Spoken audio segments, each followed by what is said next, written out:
এই যে unsocial creativity, এর মধ্যেও আপনি কিভাবে আলাদা হয়ে মানে এখনো টিকে আছেন এবং কাজ করে যাচ্ছেন? সোশ্যাল আনসোশ্যাল এই জিনিসগুলো একেবারে আপেক্ষিক। হ্যাঁ, ধরেন আমাকেও কারোর কাছে এখন যার যার প্যারামিটার অনুযায়ী, বুঝতে পারছেন?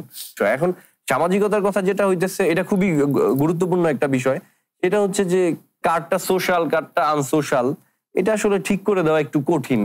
তবে এইখানে ইম্পর্টেন্ট কথা যেটা, সেটা হচ্ছে যা কিছুই হইতেছে এটার দায় আমাদের সবার নিতে হবে। কারণ যে জিনিস আপনি দেখবেন না সেই জিনিস আসলে আসবে না। আপনার চাহিদা না থাকলে সেটা যোগান তৈরি হবে না। ধরেন আপনার ওই যে চিকুর কথা আপনি বলতেছেন, চিকুরে যদি এখানে মানুষ না চায়, চিকু কিন্তু আসবে না। কারণ চিকুর এখানে আসতে ওর গাড়ি ভাড়া করে আসতে হয়, ওর খেতে হয়, অনেক কিছু করতে হয়। তো চিকুর একটা ডিমান্ড আছে।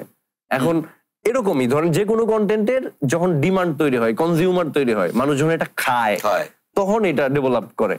নইলে মানুষ একটা দুইটা করে কিন্তু হারায় যেত। এরকম আমরা দেখতেছি, মানুষ হারিয়েও যাচ্ছে। তো আপনি আমার কথা যদি বলেন, আমি একেবারে হলফ করে বলতে পারবো না যে আমি যা বানাই সবই সোশ্যাল, কারণ এটা দৃষ্টিভঙ্গি নিঃসৃত। কারো কাছে মনে হতে পারে যে ফালতু কি কয়, কথার কোনো ঠিক নাই, উচ্চারণের ঠিক নাই, ওর মানে অনেক কিছু হইতে পারে। তো ব্যাপারটা হচ্ছে আমার আলাপ যেটা, সেটা হচ্ছে আমি যেটা করি এটা বুঝে করি, পরিষ্কার ভাবে বুঝে।